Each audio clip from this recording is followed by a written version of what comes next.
A la luz de Krishnamurti, mi único interés es hacer que los hombres sean absoluta e incondicionalmente libres. Conducción: Horacio Bello. Con la colaboración de Gustavo Litterman, Juliana Flores y Pablo Cruz.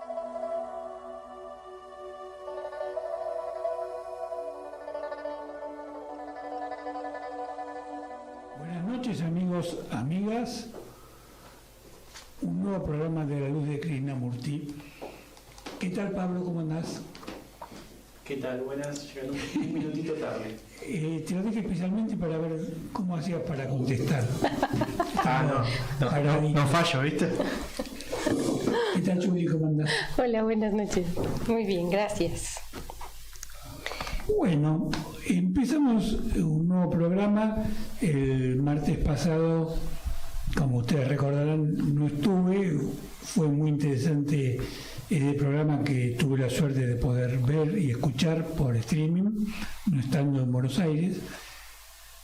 Y hoy vamos a tratar de internamente, como hacemos periódicamente, abordar algún tema en particular que muchas veces se va repitiendo en cuanto a su título, pero creo que no en cuanto al desarrollo, porque le vamos buscando siempre alguna vuelta para matizar el análisis de las cuestiones, y particularmente por el contenido, por la naturaleza de los temas que hablamos, es como que se van recreando y se van encontrando siempre puntas y matices muy distintos que hacen que la investigación parezca que siempre se está empezando.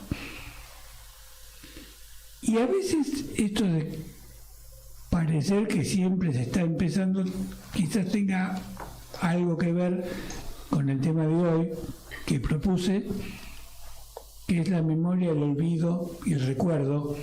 Y el olvido y el recuerdo de alguna manera son primos hermanos, porque uno está muy vinculados al otro. ¿Y por qué digo esto? Porque cuando hay olvido y hay recuerdo, y especialmente cuando hay olvido, las cosas se van viendo de otra manera.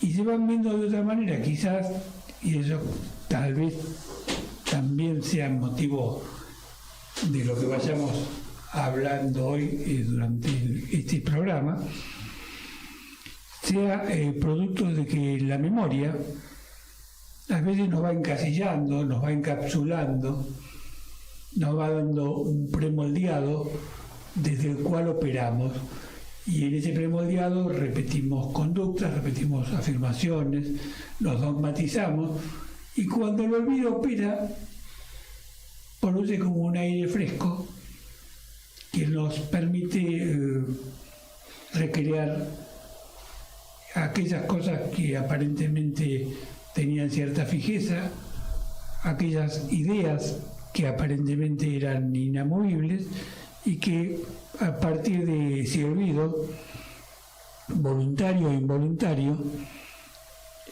nos permite ver que todo tiene una relatividad marcada y manifiesta. Bueno, con esta introducción le voy a dar la palabra a mis compañeros para ver cómo ellos ven esta cuestión de la memoria, del olvido y del recuerdo, y en particular cómo eso, a partir incluso de la experiencia personal, opera en cada uno de nosotros y qué vínculo tiene con nuestra vida real, con nuestro presente. Bueno, ¿quién quiere empezar? Va a empezar Juli, porque la veo muy entusiasmada, se sale de la vaina por hablar. ¿Preguntas? ¿Es acaso el olvido una liberación para la experimentación del presente? Me surgió esa inquietud, porque cuando estamos vacíos de lo que sería memoria, que estaríamos hablando de una predisposición, la experimentación del presente pareciera estar liberada de condicionamientos. Me gustaría en algún momento entrar en esa reflexión. Entremos. La experimentación en presente requiere la atención, que la hemos ya nombrado acá, pero también esa limpieza en cuanto a los condicionamientos de lo que es, lo que debería ser, lo que ha sido. Y poder limpiar pareciera una liberación, viéndolo desde esta manera de plantearlo. Una pregunta que me sigue sería ¿cómo se puede uno limpiar de pasado? ¿Cómo olvidar? No sé si es el acto de olvidar o si es un desapego de lo que habita la memoria. Eso, yo creo que hay que hacer una distinción entre una cosa y otra ahí. Me parece que más allá de si uno tiene o no tiene ecos de lo vivido, es cuánto apego tengo a eso que recuerdo. Yo diría sobre eso, perdón, una pequeña interrupción porque se me ocurrió este concepto que quizás sea preciso. Más que olvidar, uno lo que tiene que hacer es abandonar la emocionalidad vinculada al hecho. Es decir, si vos te enamoraste de una persona y vos no te olvidás de la persona físicamente, claro, lo que haces es superar la emocionalidad vinculada a esa persona.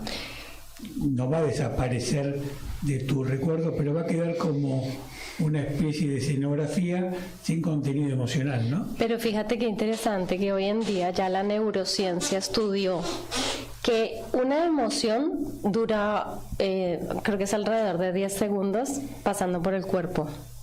Y después de 10 segundos la emoción ya no está más. Lo que está es la memoria de haber transitado esa emoción. Entonces pareciera que sí es la memoria la que lo sostiene en el tiempo. Claro, pero la memoria te hace revivir la emoción. Sí, y compulsivamente, porque no es la voluntad de uno. Ahí fue donde yo encontré la palabra apego, porque nos aferramos a lo sentido o a lo que recordamos haber sentido. Es un lindo nudo a desatar, porque sí tiende a parecerme un condicionamiento, que lo hemos nombrado en otras ocasiones. Si lo que sentí no me gustó, si lo que sentí sí me gustó, busco replicarlo, busco rechazarlo, en lugar de hacer un proceso de aceptación. Porque si dura tan poco, como dicen las neurociencias, simplemente si seguimos de un presente en el otro es experiencial, ya lo habíamos también hablado un poco, es anecdótico. Y pareciera una gran ventana a experimentar la vida de una manera muy distinta, desde como lo veo, viéndolo así, entendiéndolo, como mínimo proponiéndolo así, porque como que te replantea todo.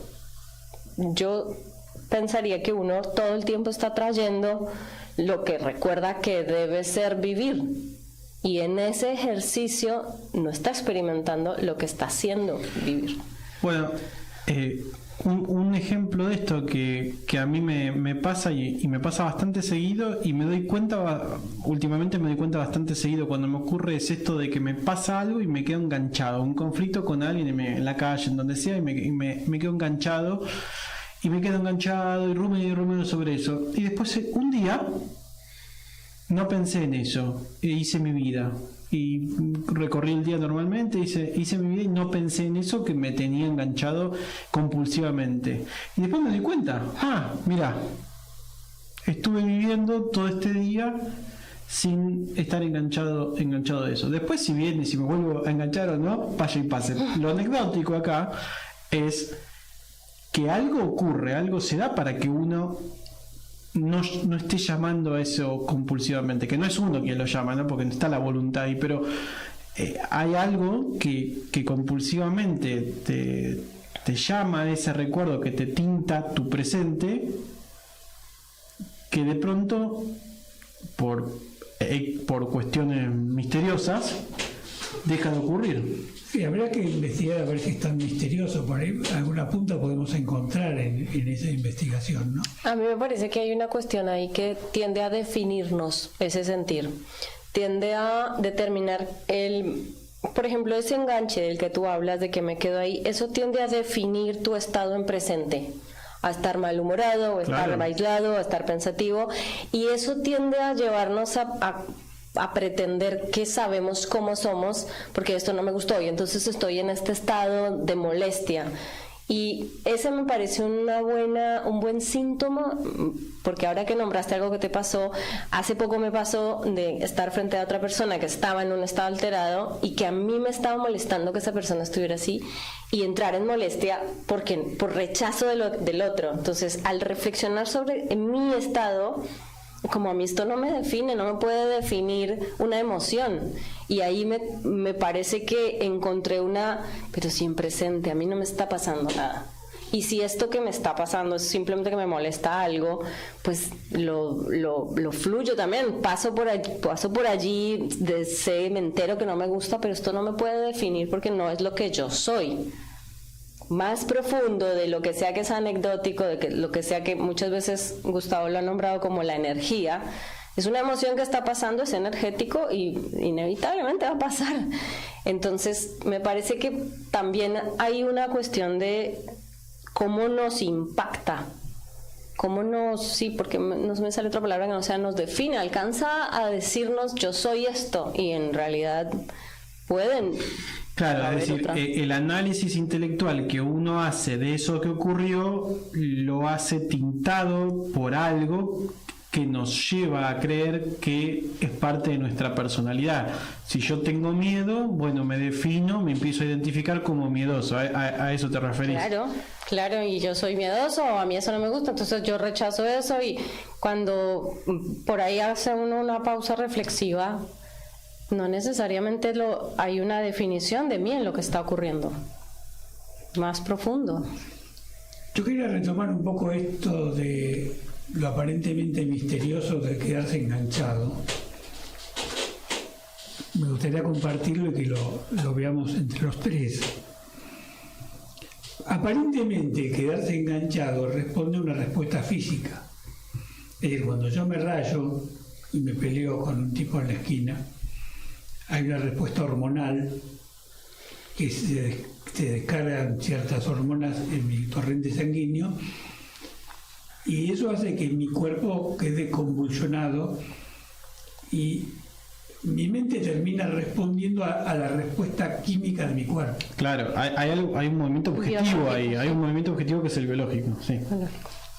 Para que yo lo supere tengo que hacer un esfuerzo, perdón Krishnamurti que no le gusta la palabra, tengo que hacer un esfuerzo mental desde mi inteligencia más allá de lo físico para neutralizar esa respuesta física y tratar de frenar la respuesta física y darme cuenta que es una imbecilidad y que pese a que mi cuerpo me está diciendo otra cosa, yo tengo que superarlo porque me hace mal psicológicamente y me va a hacer mal físicamente como consecuencia de la continuidad de ese estado de malestar. Pero si uno comprende que la respuesta física es irracional, si uno se convence que es irracional, puede tomar distancia y en la medida que tu inteligencia tiene la fuerza para neutralizarlo, lo puede superar. Claro, el tema es que es el displacer que causa esa reacción fisiológica y el análisis intelectual que yo posteriormente hago de ese displacer. Claro, lo ideal sería hacerlo en el momento, pero es muy difícil. Bueno, pero vamos a comportarnos como lo que somos, que en la mayoría de los casos no tenemos la atención como para resolver, como para estar atento en ese momento a ver qué se está formando, qué imagen se está formando. Entonces ahí, además de la atención, necesitamos hacer como una especie de rastreo, como seguir el camino, seguir el hilo de ese movimiento interno para ver hasta dónde llega. Y creo que acá vos trajiste a la mesa algo que es clave, hay una parte que es irracional, que no necesita ser intelectualizada, que simplemente es el mecanismo que es. Yo tengo una en la que ni siquiera sé cómo podría ser distinta. Viniendo para acá en el tren, cuando llega el tren a la cabecera 11, las personas se forman para entrar a los trenes nuevos, los que van a salir ahora. Entonces nos estábamos bajando los que estábamos dentro del tren y no esperaron los que querían subir y empezaron a empujarnos y nos empezaron a meter adentro del tren. Y entonces yo, con mi actitud pacifista, fui esperando, pero nos fueron empezando a empujar. Y hubo un momento en que fue tan fuerte que mis piernas se doblaron. O sea, ya no solo iba quedando adentro del tren, sino que estaba siendo aplastada. Sí, ya volvías a tu casa. Y hice como resorte, pero además en el piso. Y me acuerdo de hacer resorte como mis piernas y me empujé. Cuando reaccioné me había llevado 7 personas. Con el empujón mío había 7 personas haciendo como hacia atrás. Y yo dije, pucha, o sea, yo reaccioné cuando me vi físicamente aplastada, reaccioné. Y te digo que igual bastante bien eso, porque tu cuerpo ahí esperó a donde hubiera una razón real, objetiva para defenderse, porque bueno, ahí estaba siendo empujada. Pero además me acuerdo hacer esto y decirles, déjennos bajar primero muy fuerte, no en este tono de voz, muy fuerte, y me fui. Y después dije, ¿cómo puedo hacer esto pero pacíficamente y no caer al piso? Porque nadie me va a escuchar a reflexionar de, por favor, déjennos bajar. La gente empuja. Y esa, por ejemplo, no sé cómo responderla, cómo reflexionarla, cómo reaccionar. Si la próxima vez que me pase, ¿qué hago? Bueno, yo incurro en esta duda constantemente porque tenemos que bloquear o tenemos que hacer algo con respecto a esa reacción que es fisiológica, o eso va a ocurrir igual. Es porque como un instinto de supervivencia que tenemos. Claro, depende cuál sea y ante qué circunstancia. Bueno, no creo que haya una fórmula uniforme. Si yo reacciono como un troglodita porque un tipo me mira mal en la esquina, es un absurdo. Pero yo no sé si es lo mismo que el ejemplo de ella. Porque... No, por eso digo, depende de la circunstancia. Claro. En el caso tuyo, en el ejemplo tuyo, hubo como una especie hubo un pensamiento involucrado, porque requiere tiempo que vos hagas todo eso y requiere pensamiento. No en el caso del ejemplo de ella, que vos estabas ni siquiera no te dio ni tiempo de pensar. No, claro. Es una respuesta típicamente animal en el sentido más estricto. Claro, entonces ¿qué hacemos con esa parte que, como vos decías, no es lógica, que representa, es parte de otro terreno? Es más, hasta hay que hacer algo. Yo me avergoncé, o sea, cuando reaccioné que pude pensar, dije, ay, qué vergüenza, los empujé, pero me estaban aplastando. Pero hasta que no pensaste no sentiste esa vergüenza, o sea, hasta... Y en ese periodo anterior a pensar, tampoco es que hay conflicto, es una respuesta. Es respuesta. Sí. Claro. Yo me confundo mucho en dónde dibujar la línea, dónde estoy siendo conflictivo y dónde no. Bueno, porque además digamos que yo lo que hice fue generar el espacio para poder pasar. También puede pasar que venga otra persona que se agarre a piñas, que se dispare como de otra manera. O sea, ¿cuál es la línea? Es interesantísimo eso. Vos decís que te confundís, y a mí me parece que deberíamos detenernos un poco en eso y preguntarnos ¿por qué tendría que desdeñar la reacción? ¿Por qué debería mantenerla? ¿Y para qué sirve cada cosa? Y también hacer un análisis histórico-biológico de por qué tenemos reacciones como la de Julie en el tren. La reacción de Julie en el tren, como dijimos recién, es una respuesta animal ancestral. Ella está corriendo riesgo físico y el físico se protege porque quiere vivir. Claro, y además no hablamos de qué hubiera ocurrido con ella si vos qué hubiera ocurrido con tu cuerpo si vos no te plantabas. Claro. Capaz que te caías. Pero es que ya estaba las piernas dobladas, ya estaba ya hacia el piso. Hay una utilidad práctica. Pero claro. Supervivencia. Pero coincidamos en que la mayoría de las veces no hay una razón práctica. Hay algo ideológico. Y ahí viene el tema de la memoria, que no lo hemos trabajado todavía lo suficiente en esta trilogía de análisis.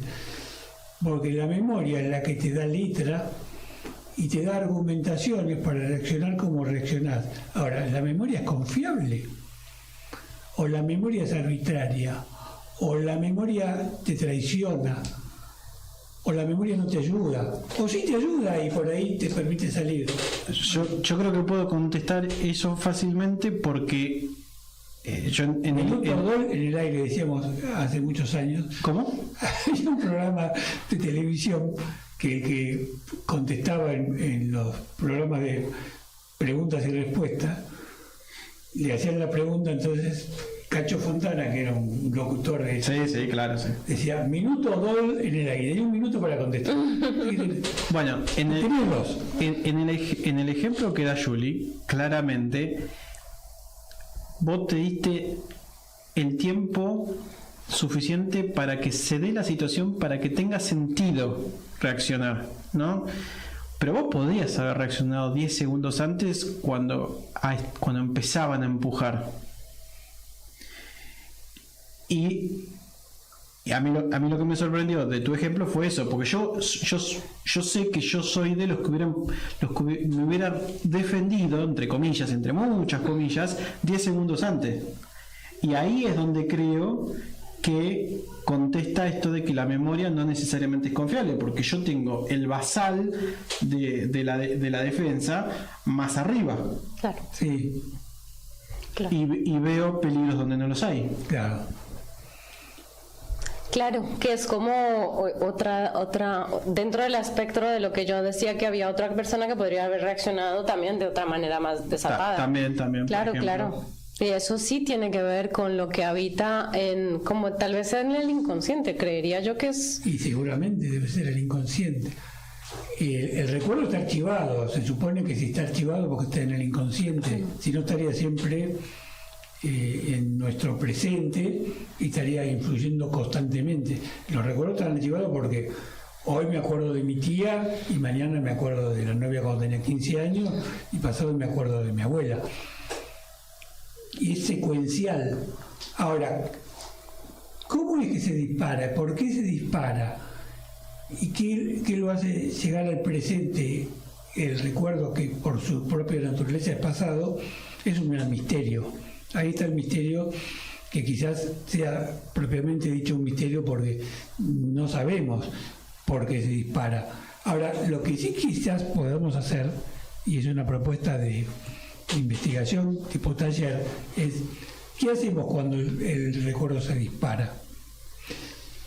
Y yo diría como punto previo, ¿sabemos el recuerdo si es fiel, si el recuerdo es el hecho o el recuerdo es lo que vos acumulaste emocionalmente a partir del hecho? Esa pregunta me parece idónea porque nos va a permitir sanar el recuerdo cuando nos lastima.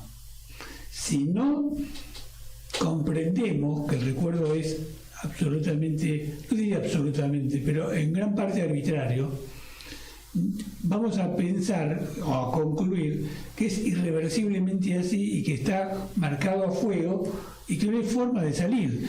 Si yo recuerdo que mi abuela era una maldita, cada vez que recuerde o que la vea a mi abuela, si está viva, la voy a querer matar. Ahora, si yo comprendo que en realidad le tengo bronca a mi abuela porque hubo una circunstancia que me generó emocionalmente una reacción, pero que en realidad esa persona por otras influencias me da una visión más macro de su personalidad, voy a prácticamente a recrear la imagen de mi abuela y voy a poder sanar esa herida que tengo respecto a mi abuela. Y doy el ejemplo de mi abuela para no entrar en cuestiones personales que son más fuertes: padres, parejas, hijos, ¿no? Que son las que tienen más fuerza emotiva, ¿no? Me parece que tendríamos que ver qué es el recuerdo. Yo tengo ahí una acotación. O la memoria. Que me resulta, conservando esa imagen que nos acabas de dar, creo que ese recuerdo también a nivel información es muy importante. Si dejamos de mirar a la abuela y la opinión y el recuerdo de la abuela y nos miramos a nosotros en el movimiento del recuerdo, claro. ¿Qué causó cuando ese recuerdo se repite, que yo le llamo eco, que lo recreo una y otra vez en mi memoria, me está informando que hay algo allí para ser reflexionado, sanado, observado. Pero creo que más allá de lo experiencial que haya ocurrido con la abuela o anecdótico, sí hay algo que es más interesante, y es que ¿cuál fue la causa en mí hacia mí? ¿Qué me causó? Porque tal vez esa abuela hizo algo que me hizo a mí sentir miserable. Y yo decidí que me merecía sentirme miserable por una acción de un otro. Entonces, esa información me está aportando a mí para, ya sea sanar ese recuerdo, sanar esa memoria y poder dentro mío crecer, evolucionar y tratarme mejor. Si logro ir a observar qué me están diciendo los recuerdos. Vos fíjate qué interesante esto que estás diciendo, porque a medida que vas haciendo ese relato imaginario, pero un relato al fin de lo que nos ocurre como proceso real, me decía a mí mismo, claro, pero esa Julie que miraba a la abuela no es la Julie de hoy.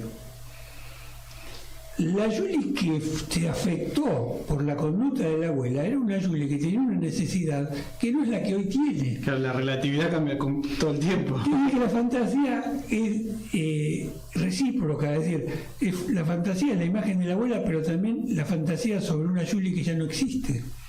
Es decir, es toda una construcción mentirosa. Y lo más interesante es que muy posiblemente la Julie de hoy está condicionada por lo que sea que quedó en la memoria de la Julie de esa recuerdo. Claro. Es muy, muy interesante verlo de esa manera. Yo a eso le llamo viajes en el tiempo. Claro. Que uno va y vuelve con una información distinta, renueva la información que el recuerdo lo repite como un discurso. Claro. Y como hoy no vamos a leer nada de Krishnamurti y no vamos a hablar mucho de Krishnamurti para que su espíritu no me condene,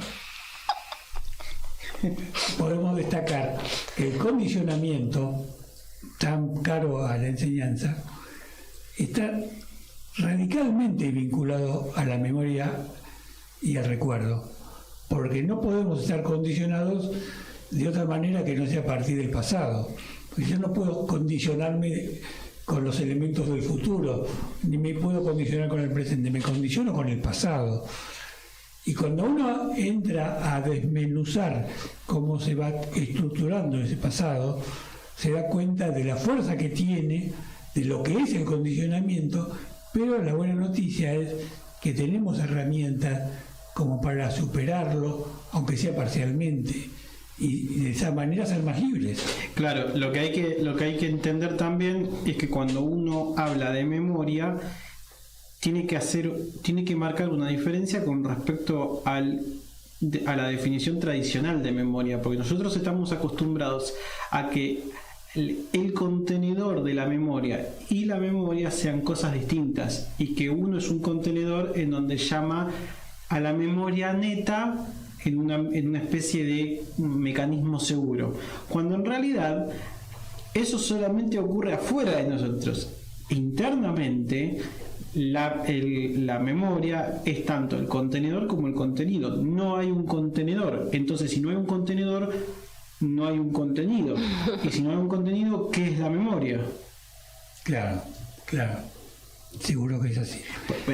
Por eso el ejemplo que hemos usado en ocasiones de ver a través de un lente polarizado es lo que mejor se asemeja a lo que realmente nos pasa a nosotros cuando la memoria se activa, porque en el momento en que la memoria se activa, nosotros estamos siendo esa memoria. Exactamente, estamos siendo la memoria, como le gusta decir a Julie. Somos así. Para parafrasearla. Pero para mí esto no es un dato menor, porque No, en el día a día nos comportamos como si nosotros cargáramos un archivo de la computadora que cuando queremos cerrarlo, lo cerramos. Claro, cerramos, tocamos el botón y listo. Ojalá fuese así siempre. Claro, pero entonces tenemos estamos entrenados para tener una definición de memoria, un entendimiento sobre lo que la memoria es, que nada que ver con la memoria nuestra, con la memoria psicológica. Claro, deberíamos desarrollar al mouse para que ese mouse esté siempre operativo y yo pueda cerrar esa aplicación o ese espacio o ese archivo en el momento que mi inteligencia me lo ordena, ¿no? Y no que estuviese como una hoja en la tormenta expuesto a la vorágine de ese recuerdo que me invade, que me domina y que muchas veces me apabulla y me hace sufrir. Un nervio expuesto. Bueno, vamos a hacer un mini descanso escuchando un texto que nos va a leer Julie. Y previamente quería decir que el autor sobre el cual se basa este libro está en nuestra página, en Sintonía. Es un filósofo ya fallecido argentino que escribió un libro muy interesante que se llama La farmacia del olvido. Pero bueno, todo lo demás lo va a decir Julie y luego volvemos a reflexionar también con la punta de lo que brevemente nos dice en este texto. Vamos, Rogelio Moreno se llama, y en estos párrafos hay una reflexión sobre alguno de los contenidos del libro Viaje a Ixtlán de Carlos Castañeda. En el proyecto de hacer de su aprendiz un hombre de conocimiento, don Juan, el brujo del desierto de Sonora, incluye como paso necesario borrar la historia personal. El conocimiento para el indio no es una especie de acumulación de datos sobre el mundo, ni un saber que se podría adquirir sentado cómodamente en casa o vaciando bibliotecas. Acceder al conocimiento requiere un cambio de actitud. De hecho, y más que cualquier otra cosa, el conocimiento es una actitud, una nueva forma de estar en el mundo. Supone aprender a ver el mundo de otros modos y afrontar la vida con ánimo distinto. Lo que nos rodea es mucho más rico que aquello que de ordinario percibimos y consideramos. Y lo mismo pasa con nosotros, podemos ser muchas más cosas de las que somos. En esto no se advierten grandes diferencias respecto a las filosofías acostumbradas. Ninguna de ellas se detiene en el sentido común, ni en una imagen ingenua de la naturaleza de las cosas, ni se espera en estas filosofías seguir haciendo después lo mismo que se hacía antes de formular la pregunta filosófica. Pero la postura y la apuesta de don Juan es radical. Todo el segundo capítulo de Viaje a Ixtlán está consagrado a la cuestión de la historia personal. Don Juan sostiene no tener historia personal, haberla borrado. Un día descubrí que la historia personal ya no me era necesaria y la dejé, igual que la bebida. El aprendiz atónito replica que esto es imposible y en el caso de que pudiera ser, no sería deseable. ¿Cómo vamos a poder vivir, desear y hacer cosas sin tener a quien confiar eso que hacemos, eso que somos? La familia, los amigos, los amores. El brujo se explica. ¿No ves? Debes renovar tu historia personal contando a tus padres o a tus parientes y tus amigos todo cuanto haces. En cambio, si no tienes historia personal, no se necesitan explicaciones. Nadie se enoja ni se desilusiona con tus actos. Y sobre todo, nadie te amarra con sus pensamientos. Vale más borrar la historia personal porque esto nos libera de la carga de los pensamientos ajenos. Ese es el secretito que voy a darte hoy. Nadie conoce mi historia personal, nadie sabe quién soy ni qué hago, ni siquiera yo. Y añade después señalando a su alrededor. ¿Cómo puedo saber quién soy cuando soy todo esto?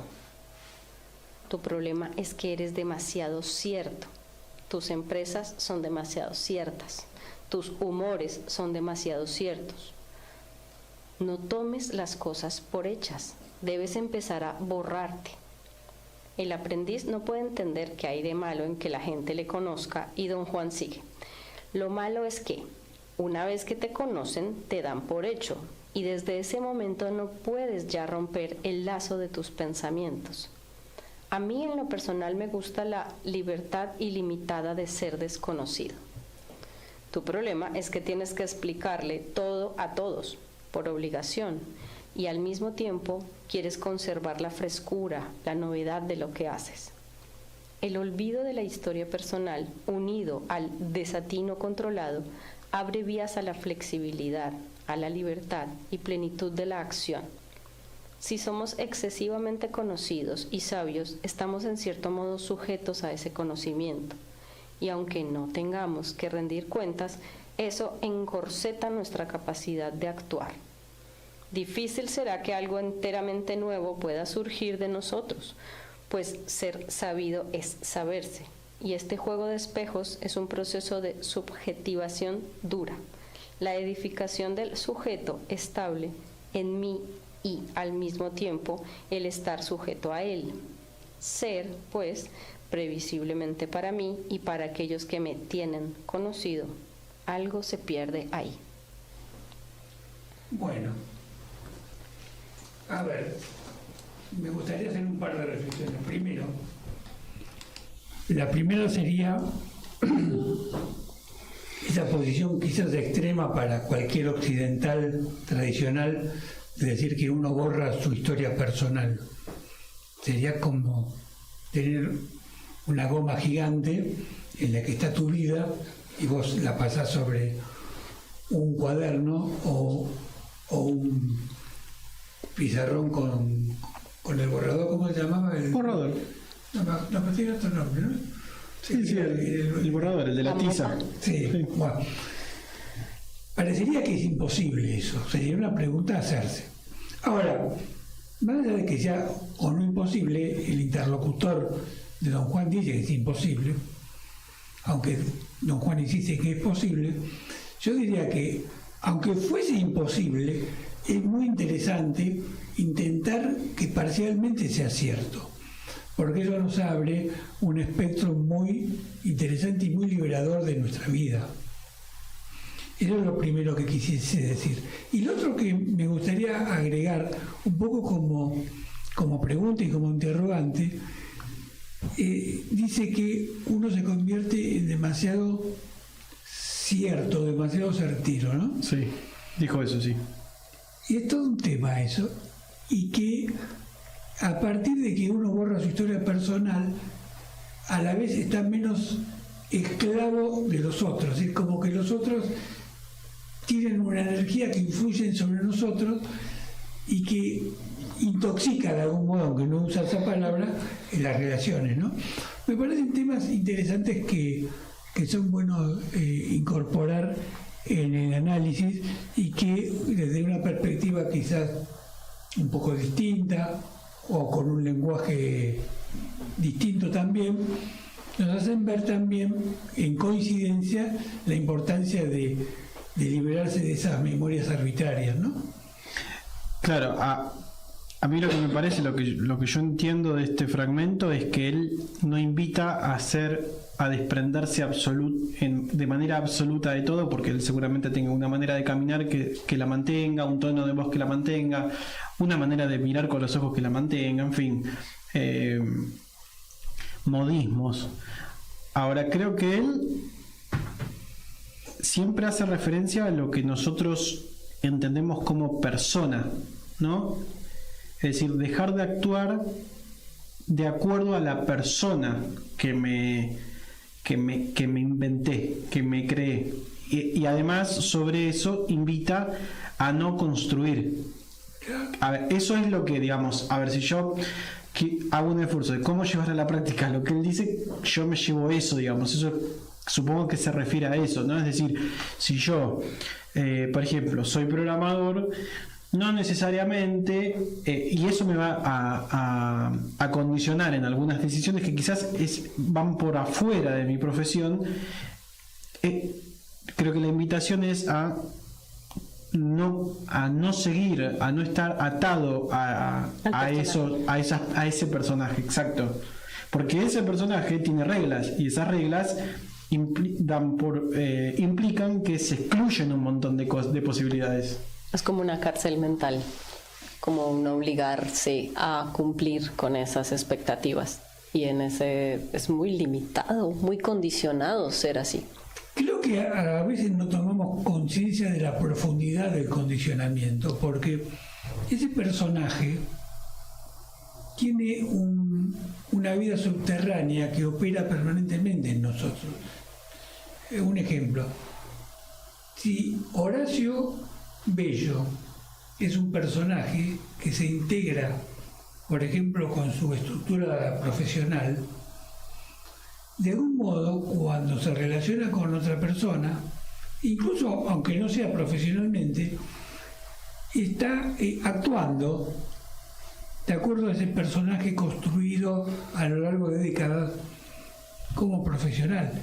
Y aunque yo diga, como un engaña pichanga, que lo estoy contestando libremente, no me puedo desprender de ese personaje, el doctor Horacio Bello, porque se fue estructurando a partir del tiempo. Y está ahí, está operando como un monstruito, bueno, digamos monstruito porque así no se enoja, pero como un bichito que está ahí. Bueno, es abogado. Es que solo con imaginar cómo nos comportamos, si estamos frente, o sea, si yo pienso en que llego a una reunión familiar en donde ya me conoce toda mi familia, o si llego a una sala de conferencias en otro país, ya solo con la idea me puedo dar cuenta de cómo me planifico. Cómo el personaje actúa con los roles. Totalmente. El tema de los roles es apasionante porque ahí nos da mucha tela para cortar. Sí. Y tenemos más de un personaje. Total. Uno es el familiar, o sea, el otro en la reunión de padres, en el trabajo, en el vecindario, en la tienda. Es multifacético totalmente. Y que no son todos en base a roles tradicionales. También tenemos un día soy el tímido, otro día soy el vago, otro día soy el enojón. Sí. Sí. Muy interesante.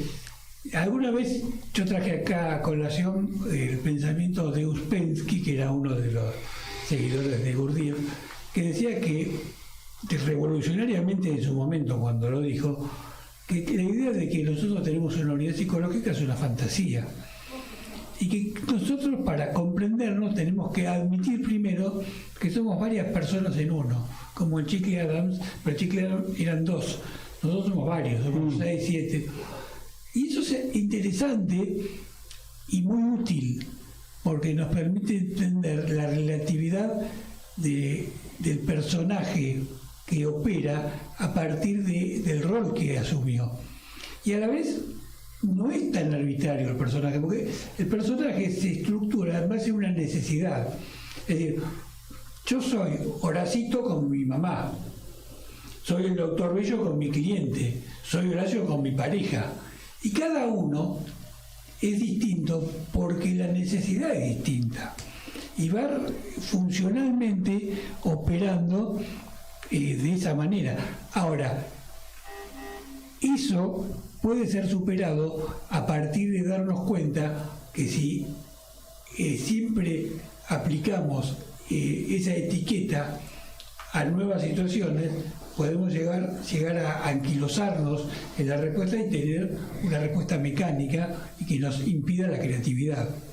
Me parece que por ahí pasaría la cosa, ¿no? Y ni hablar que a veces estamos en un contexto donde necesitamos el personaje A y el personaje B se cuela también. Claro, se mezclan. Claro. Exactamente. A mí también me parece que hay una faceta de tiranía allí, porque a veces sobreexigimos a cómo tiene que ser el personaje que tiene que salir en cada secuencia, y me parece que si tuviéramos mucho más amor en la fluidez de la espontaneidad, no seríamos tan tiranos con nosotros, exigiéndonos y aceptando un poco más que de hecho somos flexibles, que de hecho a veces estamos de ánimo de ser más combativos, otras veces menos, más reaccionarios, otras veces menos, y podríamos aceptarnos y tal vez conocernos realmente mucho mejor, porque si no es todo personajes Bueno, una obra de teatro. pero lo que pasa es que tenemos ideas que ni siquiera están verbalizadas, como por ejemplo, quizás nadie se puso a pensar que somos una unidad psicológica, pero actuamos como si lo fuéramos y forzamos el encastre de las partes. Sí. Y fallamos en el intento, obviamente. Sí, porque el modelo ya como concepción está bastante, te faltan un montón de papeles. Bueno, pero por eso esto es como hay un sinfín de cosas sin cuestionar que damos por verdaderas, por ciertas, que ni siquiera nos pusimos a ver si es así. ¿Por qué algo que fuerzo su encastre no encastra? ¿Por qué algo que quiero integrar no se integra? Sí. Difícil Claro. llevarlo adelante de esa manera porque es lo que, mira, es como que llegamos al mismo punto, es como, por eso le dije tiranía, es como forzar permanentemente a ese ser psicológico allí que es súper dinámico y que es muy creativo. La palabra creativo que acabo de usar, Horacio, es muy importante y tiene una manera de fluir en presente muy amorosa. Yo recurro muy a menudo a esto. Si nosotros logramos salir del personaje, somos mucho más amorosos, porque lo que nos fluye por naturaleza suele ser bastante amoroso, y en cambio la tiranía de forzar el personaje tiene bastantes más tintes de agresividad, de imponerse, de querer esta competencia permanente de soy más, sé más, puedo más, llego más, voy más. No es algo que nos brota natural, es algo muy forzado. Además que todas estas reglas que son todos estos constructos sociales son una amenaza permanente, es decir, es una batalla que no se puede ganar por más que querramos, es decir, siempre por una cosa o por otra nos vamos a sentir atacados o en peligro, porque no es... La sociedad como tal no está diseñada para que se integre en nuestra naturaleza, sino que llama al conflicto. Pero es que yo creo que nuestra naturaleza llama a la comunidad, pero ya hay un fenómeno social que es distinto, que apela a esta cuestión de las personalidades como para hacer un sometimiento y mantenernos en esa competencia. Porque es que allí es donde está, creo que ahí ya nos desplazamos a otras cosas, y creo que ahí ya está el consumo, ahí ya está esta cuestión más de tener más, para hacer más, para saber más, esa medida ya entra a jugar allí, me parece a mí. Bueno, tenemos un audio de Celeste que lo vamos a escuchar a ver qué nos dice. Salud, ¿cómo andan? Un gusto saludarlos, aquí Celeste. Muy interesante el tema, ¿saben? Que a mí me gusta mucho viajar a otros lugares donde no me ven las personas habituales, porque siento que puedo habitar otros roles y otras formas de ser. ¿Qué opinan? Saludos. Bueno, gracias. ¿Lo querés reproducir otra vez? ¿Por las dudas? ¿Lo reproducimos? No, dale, ¿Se escucha dale bien? una. ¿Más o menos? Pues no se escucha tan bien, quizás ponerlo un poco más arriba. Salud, ¿cómo andan? Un gusto saludarlos, aquí Celeste. Muy interesante el tema, ¿saben? Que a mí me gusta mucho viajar a otros lugares donde no me ven las personas habituales, porque siento que puedo habitar otros roles y otras formas de ser. ¿Qué opinan? Saludos. Bueno, espero que ahora se haya escuchado bien. Claro, a eso me refería yo. Es muy interesante cuando no te conoce nadie, qué ocurre con tu personalidad, qué ocurre con la manera en la que resuelves, sin ni hablar si es otro idioma, si es otro país, si es otro contexto inusual. A mí me parece una experiencia que nadie se debe privar, me parece fantástico la creatividad, cómo se termina desbordando, porque tienes que recurrir a elementos que no has usado antes. Es como... Bueno, el hombre invisible ha llegado. Se ha materializado. ¿Está materializado en la línea? Gustavo. Hola, Hola, Gus. ¿qué tal? ¿Cómo están? Bueno, no solo que se me hizo tarde, sino que ni siquiera pude escucharlos un ratito, así que por suerte pude salir de la situación en la cual estaba, y así por lo menos puedo saludarlos. Bueno, no quisiera preguntarle la situación en la que estabas porque por ahí es un poco complicada, pero quizás vas a tener la libertad de hablar de este tema sin estar condicionado justamente por lo que dijimos, y tendrás la libertad de hablar. Sabes que el tema es la memoria, el olvido y el recuerdo, y en estos pocos minutos que quedan podés dar tu visión sobre el tema, y seguramente vas a aportar alguna cosa distinta, felizmente, a lo que se dijo en la mesa, más allá de algunas coincidencias que seguramente pueden darse, ¿no? Así que te escuchamos. Mira, puede ser lo mismo, ¿no? Porque como no los escuché, es como bucear en el riachuelo, ¿no? Es decir, no se ve nada. El tema de la memoria. Bueno, ¿hasta qué punto las situaciones en nuestra memoria nos condicionan y estructuran una visión particular que tenemos de la vida, o incluso hasta estructuran una enfermedad, ¿no? Realmente es un tema muy vasto y muy profundo. Ciertamente no pude estar en el programa porque quedé enganchado justamente y paradójicamente hablando de estos temas en otro medio, y que no pensé que se iba a generar tanto tiempo, pero justamente como muchas veces la memoria, que incluso de una forma muy profunda están esos nudos, esos traumas que van emitiendo permanentemente una estructura energética que nos hace repetir situaciones en la vida y ni siquiera nos damos cuenta. Claro. Y entonces pasamos siempre por los mismos lugares, pero eso está tan escondido en eso que llamamos inconsciente, pero que a su vez es algo muy consciente porque está actuando permanentemente, ¿no? Entonces, bueno... Es consciente en el sentido de que está operando, pero claro. no consciente porque no lo podés ver, es decir, no podés ver la raíz de la causa, o mejor dicho, no podés ver la causa por la cual opera, ¿no? Es que ahí es donde yo conecto que la información como energía está presentándose para poder utilizarla. Es como si se conectara consciente con inconsciente y te traigo esto para que lo utilices.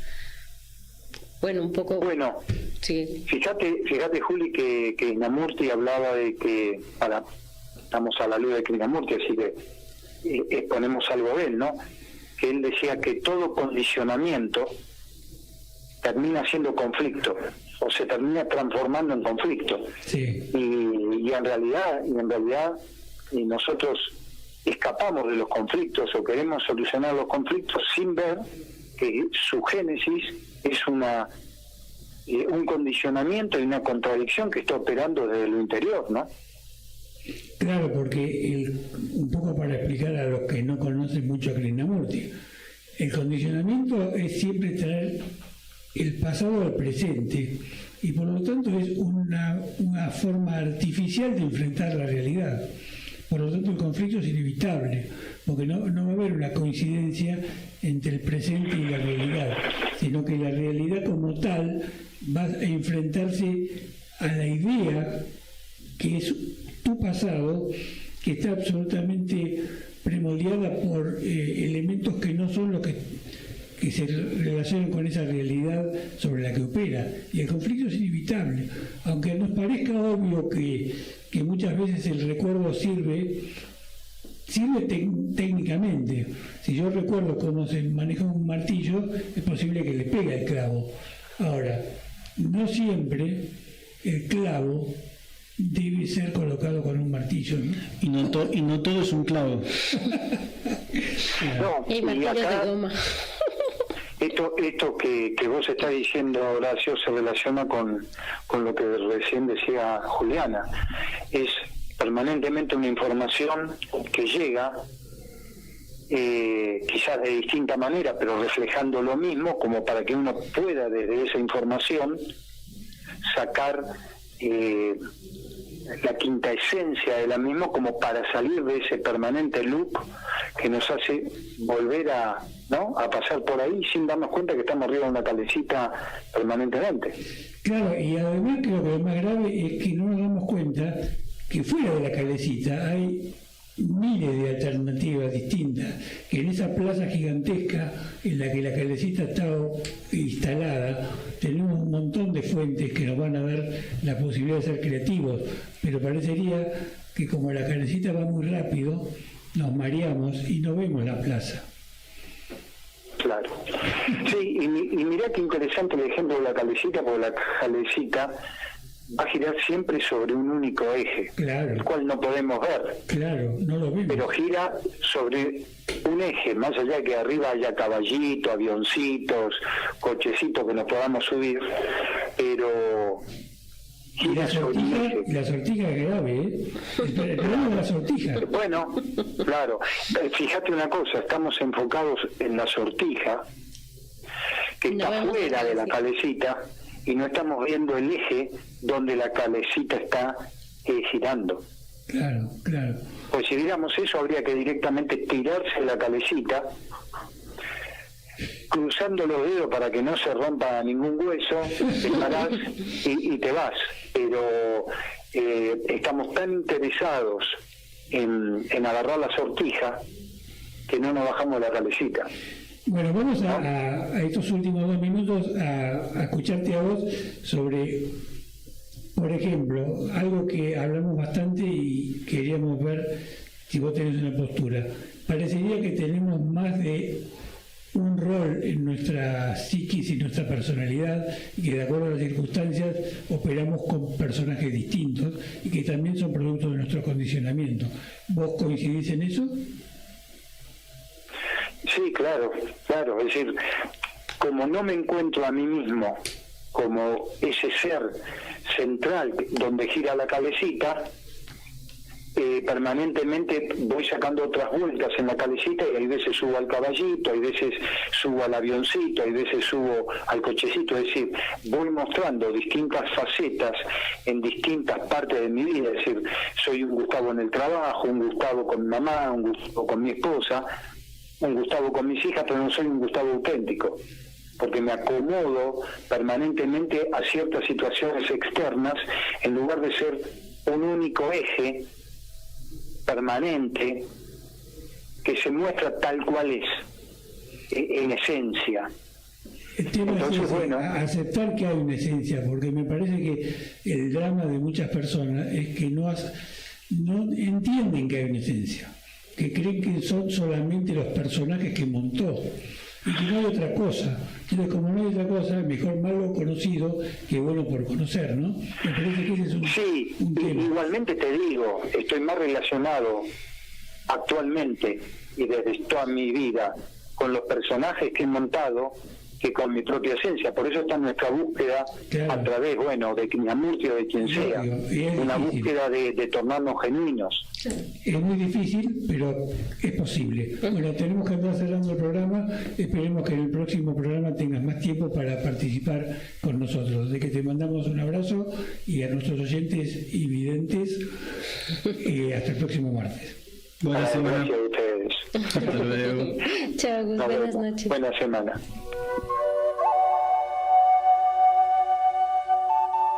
A la luz de Krishnamurti, mi único interés es hacer que los hombres sean absoluta e incondicionalmente libres. Conducción, Horacio Bello. Con la colaboración de Gustavo Litterman, Juliana Flores y Pablo Cruz.